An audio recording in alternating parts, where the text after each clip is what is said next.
Vamos a darle paso a lo que el Señor ha preparado para nosotros y quiero que me acompañen al libro de Proverbios.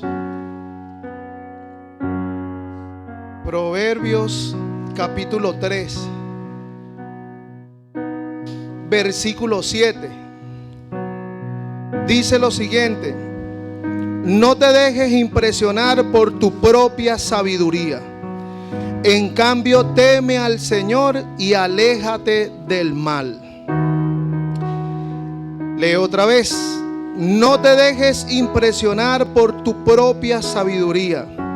En cambio, teme al Señor y aléjate del mal. Generalmente, nosotros los seres humanos nos encanta brillar con nuestra sabiduría. Y dentro de las iglesias, dentro de los cristianos, esto se ha vuelto una muletilla muy famosa y forma parte de la jerga cristiana. Pero muchas veces olvidamos el valor y el significado que tiene este poderoso versículo en cada una de nuestras vidas. Nos encanta recordárselo a otros. Nos encanta refrenar la lengua de otros cuando le decimos: no seas sabio en tu propia sabiduría. Pero resulta que este versículo no es para otro, es para ti. Es individual, es para ti. Dígale a la persona que tiene a su lado: no es para otro, es para ti. Por eso debes comenzar a vivirlo y a practicarlo correctamente. ¿Por qué? Porque el no entender este versículo nos puede separar de la gracia y del amor de Dios. ¿Cuántos dicen como dice su pastor? Qué bueno, estoy en familia, me siento como en mi casa.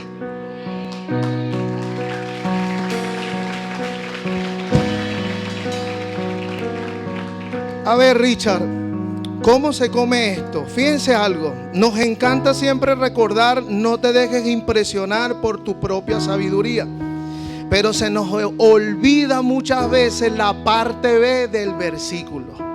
En cambio, teme al Señor y aléjate del mal. El impresionarme con mi propia sabiduría me lleva al mal. El impresionarme con mi propia sabiduría me hace ser arrogante, orgulloso y yo diría que hasta patán. El impresionarme con mi propia sabiduría me aparta del verdadero conocimiento que viene de arriba, que viene de lo alto. Y eso trae por consecuencia actitudes en mi corazón que a Dios no le agrada. ¿Como cuáles? Incredulidad. ¿Sabía que nuestra incredulidad se levanta por lo que nosotros conocemos o por lo que nosotros sabemos? La lógica es parte de una sabiduría, ¿sí? De algo que se nos reveló o de algo que aprendimos. Ahora, esto también nos hace ser orgullosos. Y cuando nosotros somos orgullosos, fácilmente me dejo impresionar por lo que yo sé y por lo que yo creo. 3 características para que vea que su sabiduría lo ha vuelto orgulloso. Yo sé, yo tengo y yo soy. Cuando usted escuche esas palabras en una persona, este está orgulloso y está impresionado de su propia sabiduría. ¿Cuántos dicen? Ajá. Ya estamos comenzando a establecer la conversación. Voy a poner acá el reloj porque ustedes saben cómo es Richard. Fíjense, es fácil como seres humanos creernos que no las sabemos todas. Y una persona que se cree sabio, le voy a decir algo. ¿Cuál es el peligro más fuerte de una persona que se cree sabio en su propia sabiduría o que se impresiona de su propia sabiduría? le gusta caminar solo. No necesita ayuda. Todo lo corrige, pero no le gusta participar.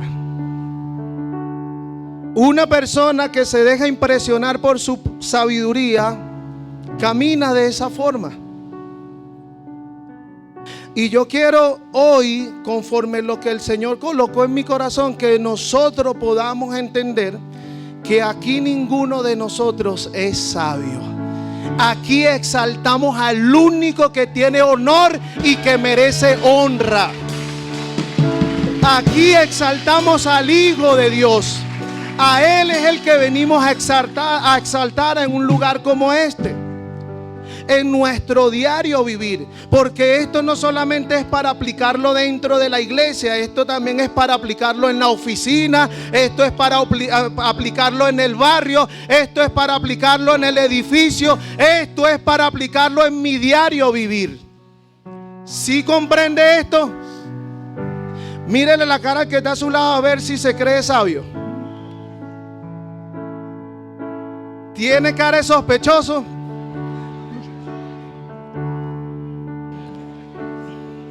Ahora,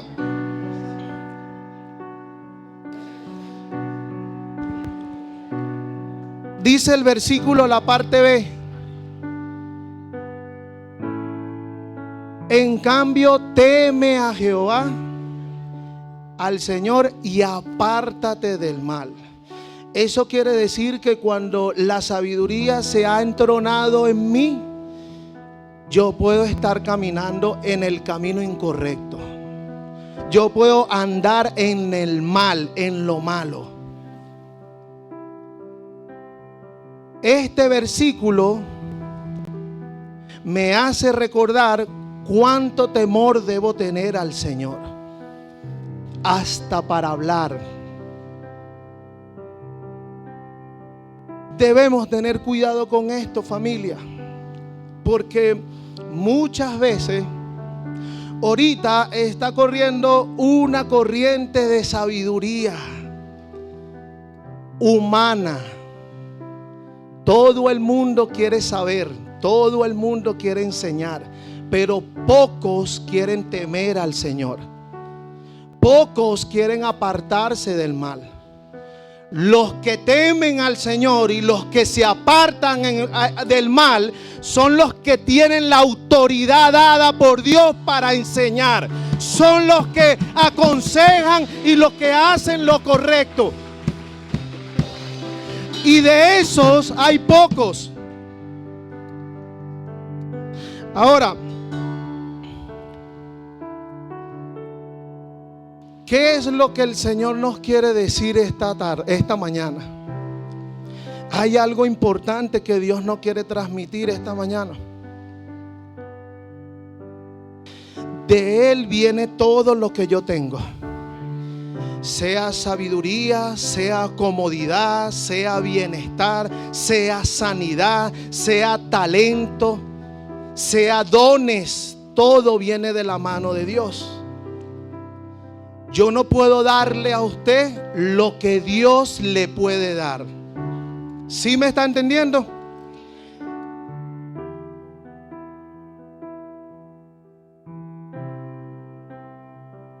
Ya caminamos en la introducción un poco. Señor, ayúdanos a ser sensibles a lo que quieres hablarnos.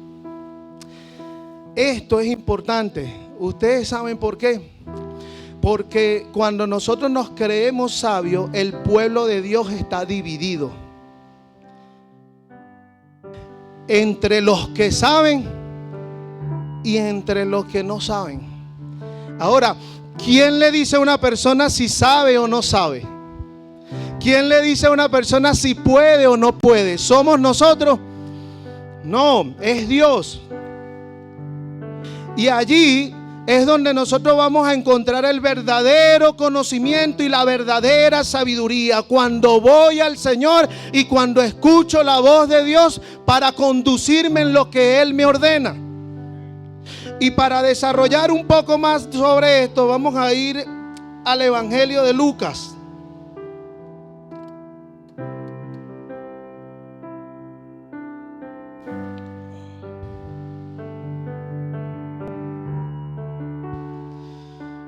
Fíjense una cosa. Cuando nosotros nos hacemos sabios en nuestra propia sabiduría o en nuestro propio conocimiento, todo lo estamos cuestionando. Si usted está cuestionando algo de lo que oye, ahí está la prueba. Aquí está la presencia de Dios. Pero muchas veces nuestra forma de pensar nos aparta y nos aleja de Dios. ¿Cuántos dicen ay? ¿Por qué? Les voy a decir por qué y vamos a trabajar bajo este título. Tu postura mental refleja la calidad de tus pensamientos. Dígale a la persona que tiene a su lado: tu postura mental refleja la calidad de tus pensamientos. Y ustedes saben una cosa, Richard no puede ver sus pensamientos, pero el Espíritu Santo del Señor conoce todo lo que ustedes están evaluando y lo que están recibiendo. ¿Sí o no? Entonces, fíjense una cosa, tu postura mental refleja la calidad de tus pensamientos. ¿Cuál es la calidad de tus pensamientos? ¿Cuál es la calidad de tus pensamientos? ¿Qué es lo que guardas en tu corazón que Dios sí lo ve? Fíjense lo que dice Lucas capítulo 5 desde el versículo 17. Dice lo siguiente: cierto día, mientras Jesús enseñaba, algunos fariseos y maestros de la ley religiosa estaban sentados cerca. Al parecer, esos hombres habían llegado de todas las aldeas de Galilea y Judea y también de Jerusalén.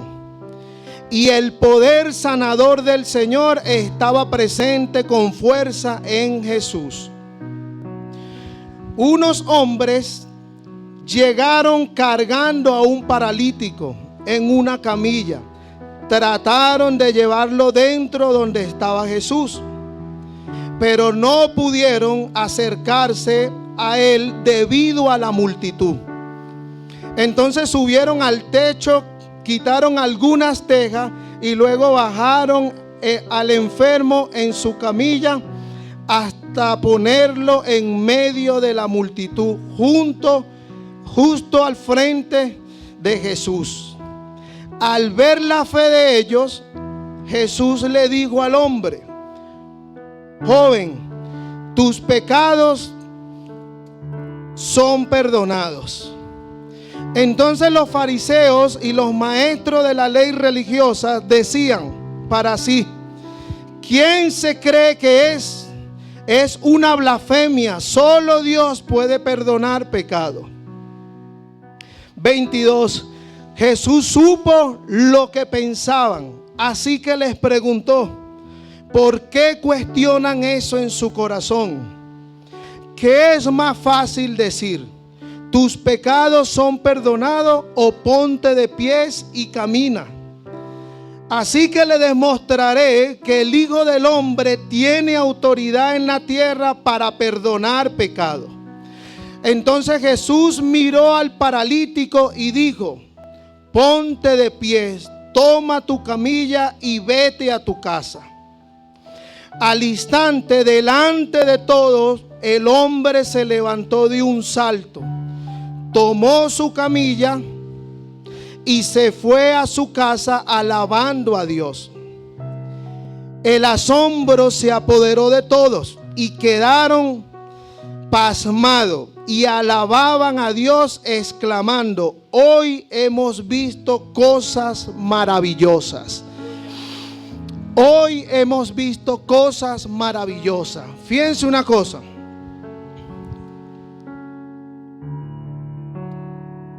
Nuestra postura mental refleja la calidad de nuestros pensamientos.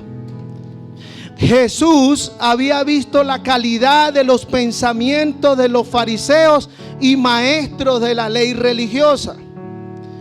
Ellos cuestionaban la autoridad de Jesús. Entonces, fíjense una cosa. Jesús puede ver lo que ellos pensaban y les dice: ¿por qué cuestionan eso en sus pensamientos? ¿Qué es más fácil decir? ¿Tus pecados te son perdonados? O levántate, ponte de pie, agarra tu camilla y vete a tu casa. ¿Por qué ustedes creen que si Jesús sabía lo que iba a pasar, no dijo solo: levántate, ponte de pie, recoge tu camilla y anda? Muchas veces nosotros podemos estar en un lugar como este, pero cuestionando lo que Dios me está hablando y lo que Dios me está comunicando. Y de esa manera solo encontraré por qué cuestionan esas cosas en sus pensamientos. Eso se llama incredulidad, eso se llama orgullo. Ahora, fíjense una cosa, hay tres tipos de personas en este pasaje. Está el paralítico, están los 4 que tuvieron fe, y están los fariseos y los maestros de la ley religiosa. ¿Qué persona quieres ser tú esta mañana en este lugar? ¿Cuál es tu postura esta mañana en este lugar?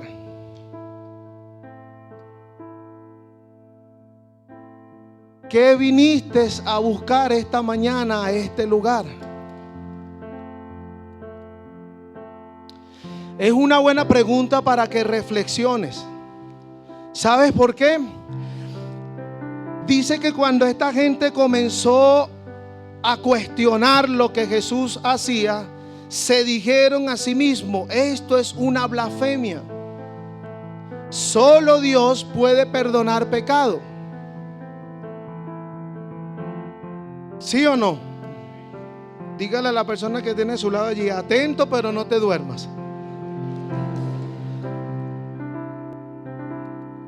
Se vale lanzar esto.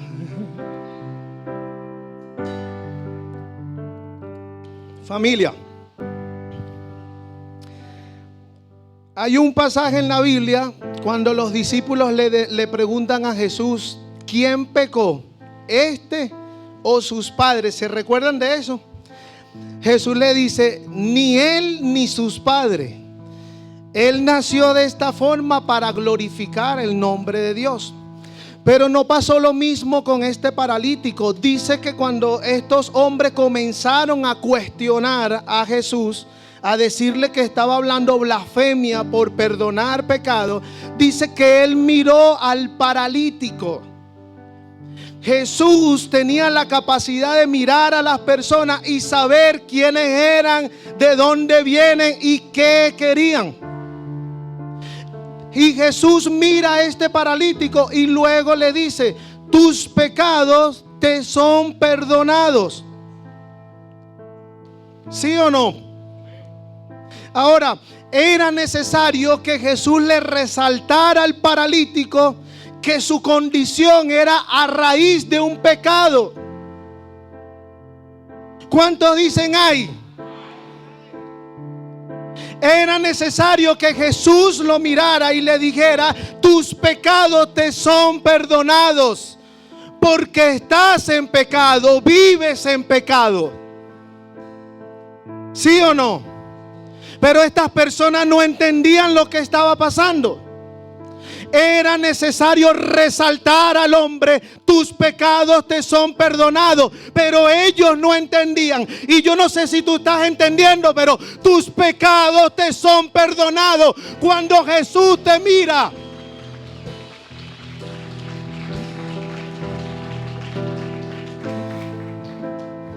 Es necesario que Jesús nos mire y nos diga en nuestra cara: ¿por qué?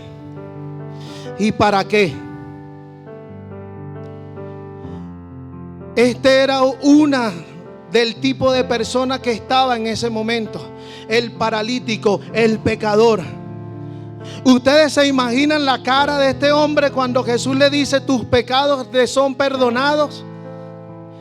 Y de repente comienzan los fariseos a cuestionar y a decir: este está diciendo blasfemia. Ustedes se imaginan al paralítico cómo se sintió, qué pensó en ese momento.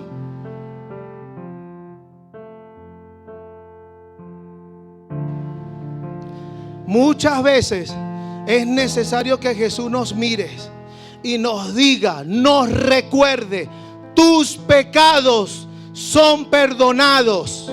Porque a veces queremos caminar como que si venimos de la santidad pura, y no es así. Todos venimos del pecado y fuimos perdonados. Esa es la realidad de nuestra vida.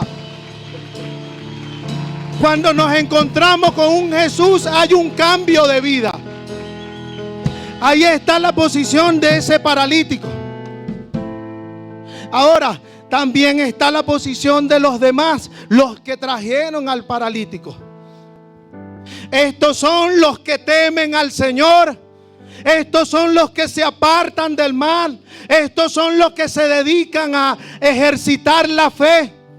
Y estos son los que llevan a los paralíticos a Jesús. ¿Cuántos de esos hay acá? Muy pocos.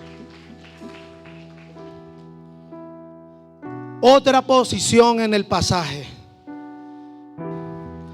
Muchas veces te encuentras cuestionando, juzgando, señalando, quitando y colocando. Cuando el Señor te mandó a llevar los paralíticos al mismo lugar donde tú dejaste de ser un paralítico. Esta es otra posición en este pasaje. La condición de enfermo, de pecador, y la condición ya de restaurado y poder llevar a otros. Jesús le dijo, ¿qué dice la palabra? Por la fe de ellos, Jesús sanó al paralítico. Ahora, ¿cuántos de los que estamos aquí creen que su fe puede sanar al vecino, puede sanar al jefe, puede sanar al familiar, al tío, al primo? ¿Cuántos de los que estamos acá creen en eso? Entonces compórtese como este que trajo al paralítico. Porque hay otra postura dentro de este pasaje. Están los fariseos y los maestros de la ley religiosa. Los fariseos y los maestros de la ley religiosa son los que representan: yo sé, yo tengo y yo soy. Yo sé, yo tengo, yo soy. Orgullo más incredulidad. Fariseo y maestro de la ley religiosa. ¿Sí comprendemos esta mañana lo que el Señor nos dice?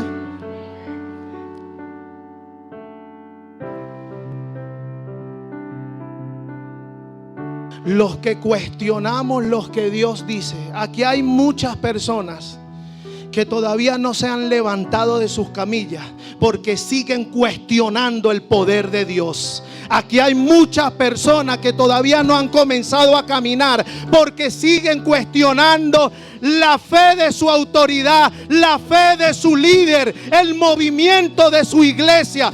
Por eso todavía están postrados en una camilla. Es necesario que comiences a creer. Hay dos posiciones que resaltan bien en este pasaje: la del paralítico y la de los que tuvieron fe. A los fariseos y a los religiosos el Señor le dijo: ¿por qué cuestionan esto en su fe, en su corazón, en sus pensamientos? Ahora, cuando la Biblia nos habla de pensamiento, ustedes ya saben dónde están guardados nuestros recuerdos, nuestras emociones, nuestro intelecto y todo aquello, ¿sí o no? El alma. Cuando la Biblia menciona la palabra alma, se refiere al corazón. ¿qué tienes en tu corazón? Porque Dios está examinando ahorita lo que tú estás haciendo. Vamos ahí a Jeremías. Un momentico allí para recordarle.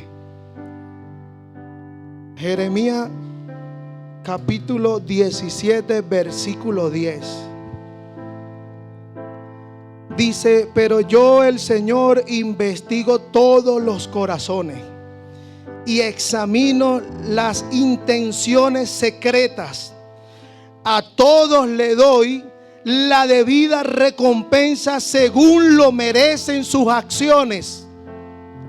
Escuche bien, iglesia. Pero yo, el Señor, investigo todos los corazones y examino las intenciones secretas.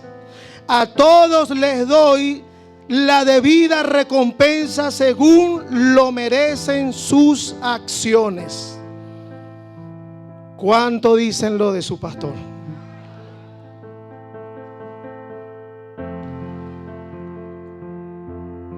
No, Richard, pero no sé a quién estás hablando, porque a mí no, yo no soy así. Tu postura mental refleja la calidad de tus pensamientos. Esta palabra el Señor me dio y me dijo: esto es para la iglesia multiforma y gracia. Vacíese Dios en cada uno de ustedes. Si entendemos lo que el Señor trata de hacer y decirnos hoy. Fíjense una cosa.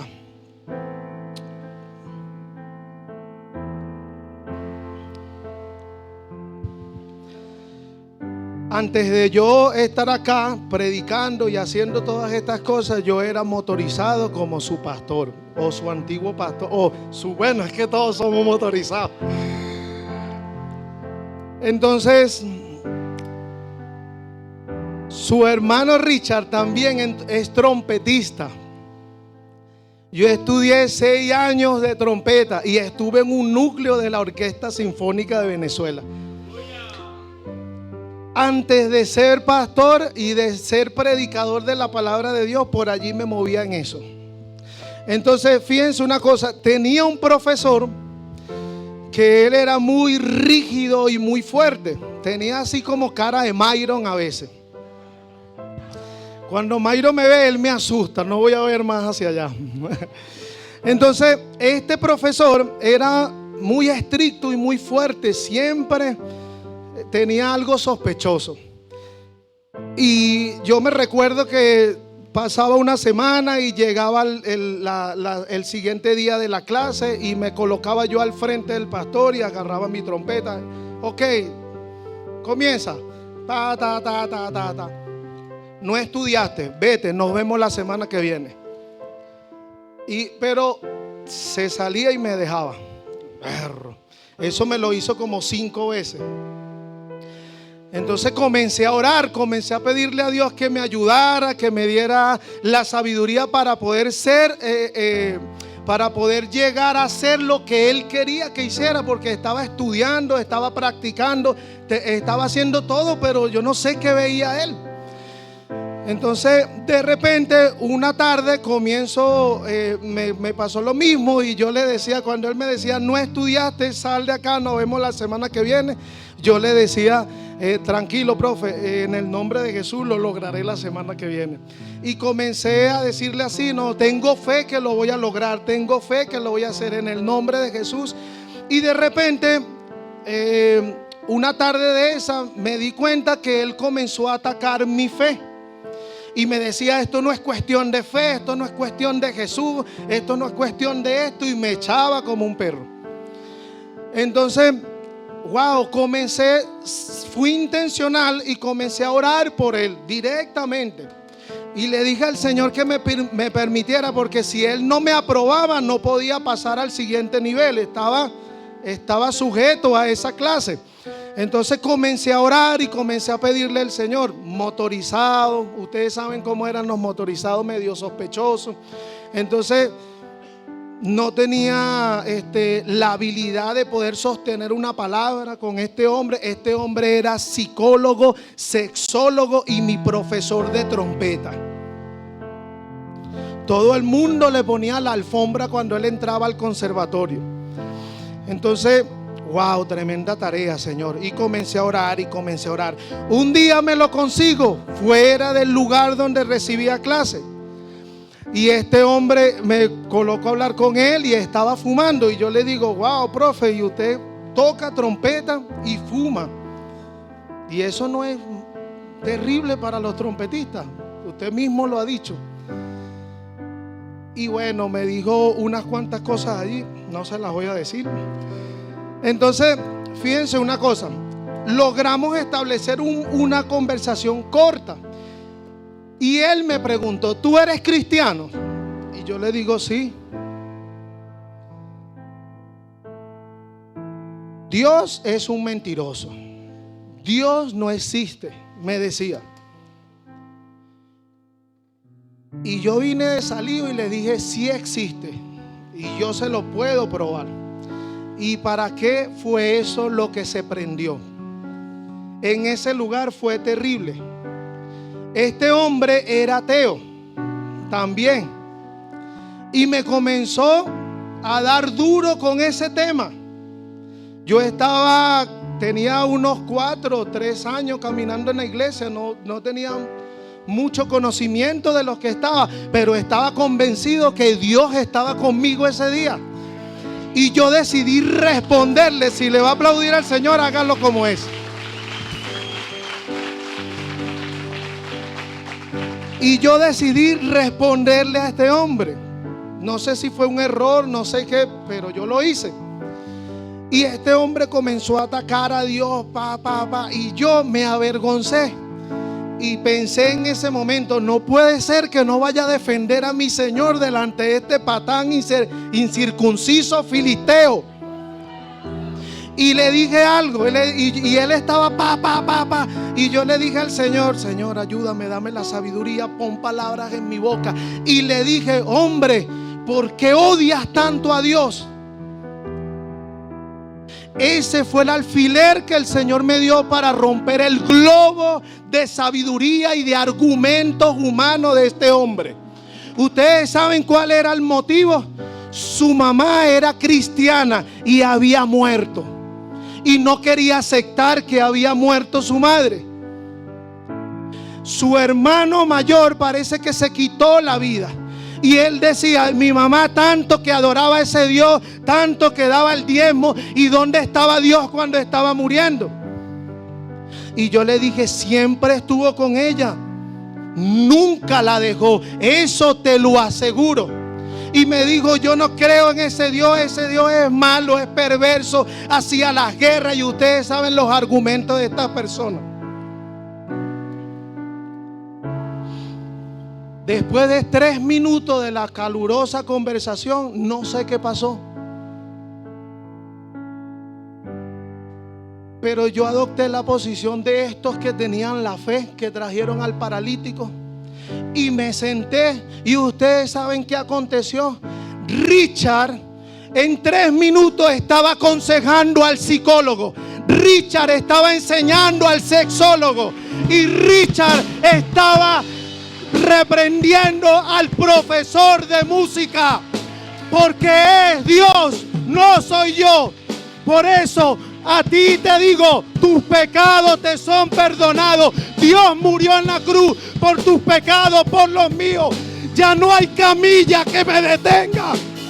No hay camilla, no hay matrimonio, no hay nada que me detenga a caminar en el poder de Dios. Es necesario que entendamos lo que el Señor está hablando en este tiempo. Allí estaba Richard, un motorizado sencillo al que habían humillado y habían corrido como perros. Les voy a decir una cosa. Por cosa de Dios, esa fue la última vez que vi a ese hombre. No lo vi más nunca. Después de eso, el Señor me llamó a ser pastor. y me desprendí de la música, de la trompeta, de lo que más amaba, para obedecer a mi Dios. Ahora, ¿qué quiero decirles con esto, familia? Es necesario que seas como niño. Fíjense una cosa, 3 posiciones y 3 posturas en este lugar. Y dice, se fueron asombrados, alabando a Dios y diciendo, hoy he visto maravillas. Tú decides cuál es tu posición esta mañana. Si te vas a ir todavía cuestionando las cosas de Dios, cuestionando tus autoridades, lo que Dios dice por medio de sus hijos, o si vas a levantar tu camilla y te vas a ir a decir, hoy he oído cosas maravillosas, hoy vi cosas maravillosas dentro de mi iglesia. Esa posición la decides tú. Yo solamente te vine a decir que cuando el Señor te llama, te respalda, te capacita, te enseña y te ayuda.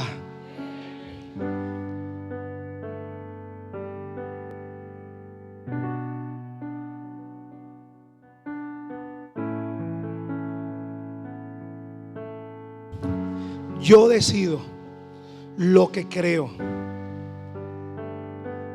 Yo decido si me levanto o todavía estoy en la camilla. La palabra dice que este hombre se levantó de un salto, recogió su camilla y chao. Si digo blasfemia o no, ese es su problema. Yo decidí creer. Yo decidí levantarme de un salto, tomar mi camilla y irme glorificando a Dios y diciendo, he visto cosas maravillosas en este día. Vi a Dios. Dios se mostró a mí. Ahora, los fariseos no pudieron irse de la misma manera. ¿Cómo cree usted que se fueron? Yo sé, yo soy y yo tengo. Eso es blasfemia. Solo Dios puede perdonar pecado. Y el Señor le dijo, ¿qué es más fácil?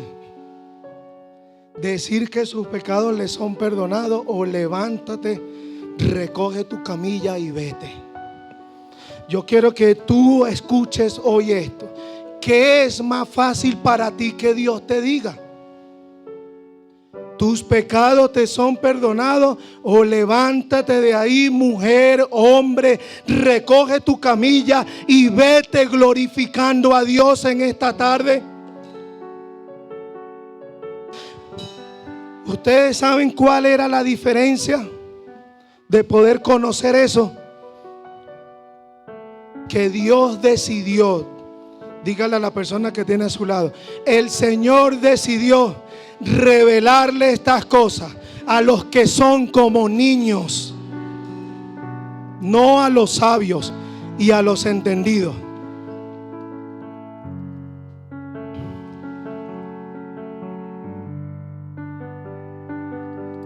Vamos a ir a Mateos 11 y ya vamos a cerrar.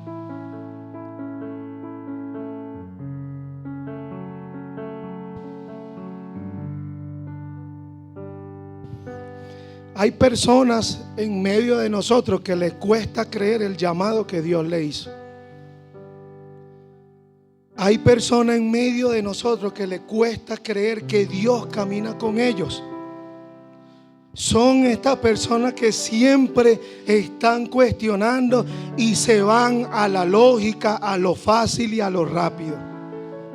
Ellos son sabios en sus propias opiniones.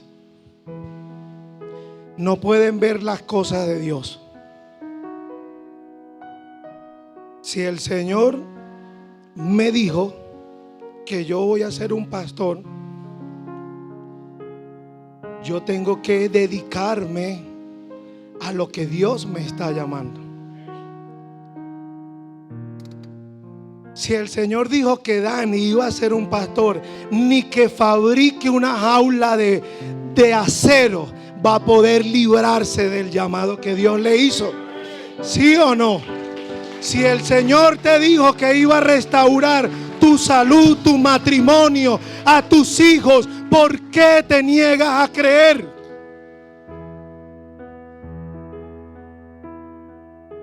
Es una decisión personal. Fíjense lo que dice Mateo 11:25. Dice: en esa ocasión Jesús hizo la siguiente oración: oh Padre, Señor del cielo y de la tierra, gracias por esconder estas cosas de los que se creen sabios e inteligentes, y por revelársela a los que son como niños. Sí, Padre, te agradó hacerlo de esa manera. Por esa razón, los fariseos y los maestros de la ley no podían ver el poder de Dios. Aunque muchos se fueron a su casa diciendo: hoy he visto maravilla, ellos no tuvieron ese privilegio. ¿Por qué? Porque eran sabios e inteligentes. Cuando la palabra dice: ocultaste estas cosas a los sabios y a los inteligentes, se refiere a los fariseos y a los maestros de la ley religiosa. Y cuando habla que se la revelaste a los que son como niños, habla de los humildes discípulos de Jesús. ¿Cuántos somos discípulos de Jesús aquí? Porque si eres discípulo, entonces el Señor no te ha negado el ver su poder, el ver sus maravillas, el caminar en lo sobrenatural, en hacer milagros en el nombre de Jesús. Por eso te invito a que a partir de hoy comiences a caminar. Ya no te devuelvas más. Escúchame bien, iglesia. No se vale devolverse otra vez, no. Siga caminando. Camine. Aunque la camilla se ponga pesada, camine.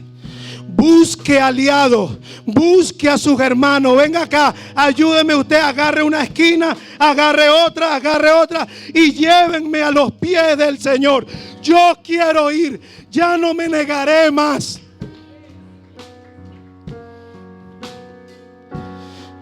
Si te niegas a caminar, te quedarás. Si te niegas a avanzar, tendrás la misma posición que tuvo los fariseos y los maestros de la ley. Es necesario, vamos, mueva al que tiene a su lado. Dile: es necesario, en el nombre de Jesús, que tomes tu camilla, que te levantes y que andes. Es por el poder de Dios, no es por el mío. Vamos, póngase de pies.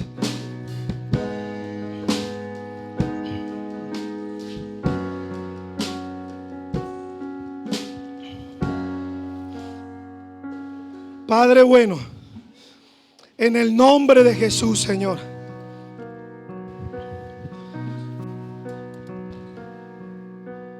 hoy te glorificamos en este lugar, papá. Hoy entendemos, Señor, que no es por mi razonamiento o por lo que yo sé. Es por la calidad de mis pensamientos que puedo ver los milagros, que puedo ver tu poder, que puedo ver las maravillas que tienes para mí, Señor. Vamos, iglesia, hoy en el nombre de Jesús, dígale: Señor,